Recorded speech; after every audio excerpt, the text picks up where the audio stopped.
Here we are talking about something that's called a teespring. Okay, let me explain. We've got 3 sizes of bounty boots on the e-store. There's a smaller size, there's my size in the middle, and there's Staf size. Those are the 3 sizes, and they have a size curve, so they kind of overlap about 3 different sizes. So for instance, mine are 39 to 41. Staf's will be a 42 to 44, like that. But now, I'm a small person that's short, that's light, but I have kind of average to big feet. Size 6 for my size is quite big. So now my boot is an XL. It's got a firm teespring, 3 of these teesprings, and now you've got somebody that's really light trying to bounce. You can imagine what's going to happen. It's going to be firm. It's not these teesprings aren't going to give so much, and the bounce is going to be a little bit firm. I've always found that my bounty boots felt a bit hard. I need them to be softer and have more give. So what we have discovered is that you can actually cut out your middle teespring of your bounty boots if you're somebody that has bigger feet for the weight that you're at. Okay, so like me. So this is how I have done my boots. You can see here, I don't know if you can see it in the video, but I've cut out my middle teespring so that there's less hardness. It's a softer bounce and it feels a lot better on my joints and everything. So for me, I've kept mine at 2 instead of at 3, but check out Staf's. Okay, so Staf is probably the right weight for his size shoe. He's the extra large, he's a size 9 or 10, so he fits into the largest one that we have, and his weight is right for his shoe size. So he didn't have to cut out his teespring because he didn't find that his bounty boots were hard at all. I could see behind him when I was running, there was this softness to his bounty boots that I did not have. So I needed to cut mine out, but he didn't. Okay. So let me just quickly kind of summarize what Lisa just said. So your bounty boot, if you take a look at it, comes with this part. So this is the boot part. This part over here is what we call the clam. The clam is held together by 2 pieces of plastic that are curved. That piece and that piece make up the clam. But the clam is held together by what she mentions, the teespring. The teespring is this white bit. So if you took it out and you split it apart, this is how it would look in your hand. Standard, it looks like this. But if you take a look at Lisa's one, the middle part we cut away. Now this is what gives your boot elasticity. So when you're bouncing and your clam actuates, so it compresses, this expands out and in, out and in. This is what we call a teespring. This is that rubber bit. So if you get your bounty boots, it's going to be fully assembled like this. And in the middle, you can then utilize something to cut it. So if you take a look at this, I've got this little pliers, cutting pliers. You can take your teespring. Now, just be careful. Some word of warning when you're cutting. This plastic, this rubber, if you get a little tear in anywhere, it's going to tear broadly. So you've got to be real careful. So when you have the boot, right? Close. So come close, Maurice, let's show them. Then take a look at this. I'm going to take this and I'm going to clip it as close as possible. Without nicking the other one. Yeah, without nicking the other one. So I'm going to just do that and then come down and done. One side done, and I'll open it up and I'll do the other side and done. Okay, see, it didn't do it all the way, so I'm just going to go and do that. So there you go. So there. This means you never, first of all, you can only ever cut the inner one, leaving these 2. Do not ever cut these 2.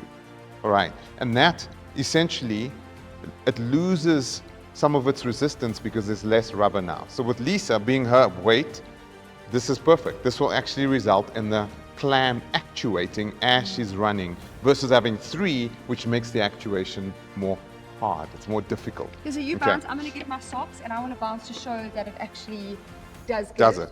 Yeah. And you mean yours does. With 3, you'll see here, go close up, you'll see how it bounces, it's soft. It's soft. See, take a look at that, how it actuates. It goes all the way down. So you can see that. Okay.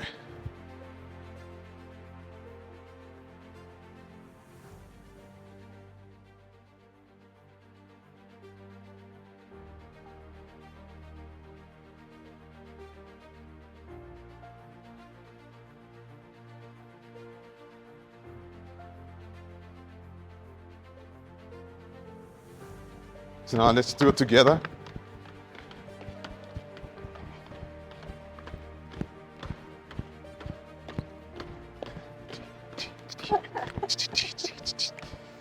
Okay, so mine is still, I still feel it's a brand new pair, so just know that. It still feels like it needs to be worn in. Staf has had the same pair for a very long time.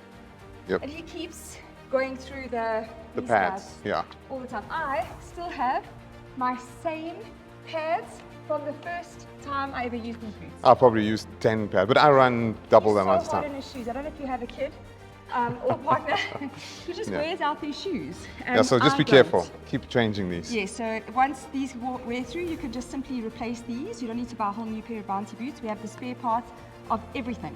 Okay, so you can just get this, and it's quite easy to replace. But yeah, I do not wear through my stuff because I'm a lighter human and I don't strike hard and like run. He jumps on benches and jumps on things and he wears through his boots. He also does it a lot more frequently than I do. Yeah, I love to bounty So boots. yeah, I just wanted to let you know because there is a weight limit, like on the e-store. Sure, that made me out of breath. There's a weight limit, and I find that the weight limit is a little bit like confusing because let's just say now that you know that you could fit into the smaller size, but the weight limit isn't accurate. I think we need to adjust that weight chart so that to allow people that are maybe a little bit heavier that have smaller feet, they can still use those the smaller ones because as long as you keep all 3 teesprings in. Yeah. Okay, so that goes for all of them across the board. The weight limit for me is not accurate. If you've got all 3 teesprings in, okay, all 3 of those things, you can actually be a little bit heavier on a smaller foot, on a smaller size. So yeah, because for me that doesn't make any sense. If you only have 2, sure, you've got to keep to the weight limit. But if you've got all 3 that are active, that are in place, you can be a bit heavier for the shoe because you find some people might wear 80 but they've got a size 5 or 4 shoe. So Just if that does happen, sense. if that does happen, contact us. Don't just purchase, contact us, ping us, and let's just help you out to make sure that So your I'm weight this size category. shoe, I'm this weight. Can I buy the smaller size which you've got stock of?